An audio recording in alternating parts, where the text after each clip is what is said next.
જય શ્રી કૃષ્ણ. ચાલો સાંભળીએ પવિત્ર પુરુષોત્તમ માસ નિમિત્તે પુરુષોત્તમ માસ અધ્યાય 18મો. સૂત પુરાણી બોલ્યા, હે મુનિ શ્રેષ્ઠો, સુદેવ અને તેની પત્ની ગૌતમી પોતાના મૃત બાળકને ખોળામાં લઈને કલ્પાંત કરવા લાગ્યા અને લાંબો સમય ત્યાં જ બેઠા રહ્યા. એટલામાં ચોમાસું ન હોવા છતાં અચાનક વરસાદ તૂટી પડ્યો. ચારે દિશાઓમાં અંધકાર છવાઈ ગયો.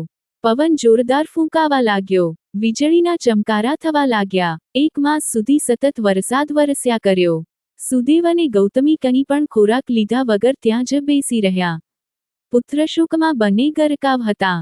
ભાગ્યવશાત જે દિવસથી વરસાદ શરૂ થયો, એ દિવસથી પુરુષોત્તમ માસ શરૂ થયો હતો. આખા માસ દરમિયાન સતત વરસાદ વરસ્યા કર્યો. બંને નિરાહાર હોવાથી અજાણપણામાં તેમનાથી પુરુષોત્તમ માસનું વ્રત થઈ ગયું.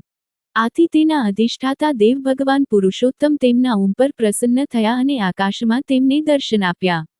પતિ પત્નીએ ભગવાનને પ્રણામ કર્યા અને શ્રીકૃષ્ણ શરણં મમ ના મંત્રથી તેમનું ધ્યાન ધર્યું.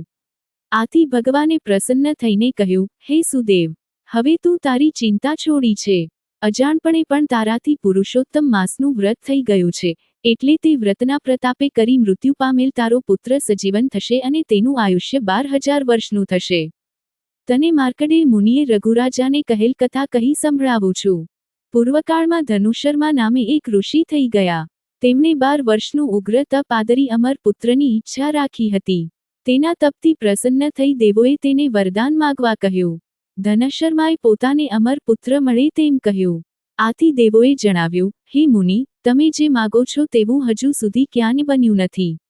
અમૃત કોઈને પ્રાપ્ત થતું નથી, માટે બીજું કાંઈ માંગો. ધનુ શર્માએ કહ્યું, આ સામે જે પર્વત દેખાય છે, તે જ્યાં સુધી અસ્તિત્વ ધરાવે, ત્યાં સુધી મારો પુત્ર જીવતો રહે તેમ કરો. દેવોએ તથાસ્તુ કહ્યું.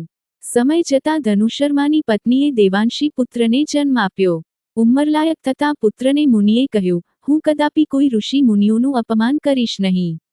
આવી શિખામણ આપવા છતાં ઉદ્ધત પુત્ર વારંવાર ઋષિ મુનિઓ અને બ્રાહ્મણોનું અપમાન કરવા લાગ્યો. એક સમયે તેણે મહિષ નામના ઋષિ શાલિગ્રામની પૂજા કરી રહ્યા હતા, તે વખતે તે મૂર્તિને સિફથી ઉઠાવી લઈ કૂવામાં નાખી દીધી. તેના આ અપકૃત્યથી ઋષિ ક્રોધે ભરાયા અને તેને શાપ આપ્યો, તારું આ ક્ષણે જ મૃત્યુ થાઓ. પણ આ ઉદ્ધત છોકરાને કંઈ પણ થયું નહીં. આથી મહિષ ઋષિએ સમાધિ લગાવી જાણી લીધું કે આ સરળતાથી મરે તેમ નથી. ઋષિએ જોરદાર નિસાસો નાખ્યો કે તેમાંથી હજારો પાડાઓ ઉત્પન્ન થયા અને તેમણે પર્વતના ચૂરેચૂરા કરી નાખ્યા. ભગવાને સુદેવને કહ્યું, આ કથા પરથી તારે બોધ લેવો જોઈએ કે હઠ કરીને કંઈ મેળવવાથી તેનું પરિણામ સારું આવતું નથી. તારા પુત્ર સજીવન થઈને હજારો વર્ષનું આયુષ્ય ધરાવતો થશે. તું બ્રહ્મલોકમાં જઈશ, ત્યાં 1000 વર્ષ સુધી ઐશ્વર્ય અને સમૃદ્ધિવાળું રાજ્ય ચલાવીશ.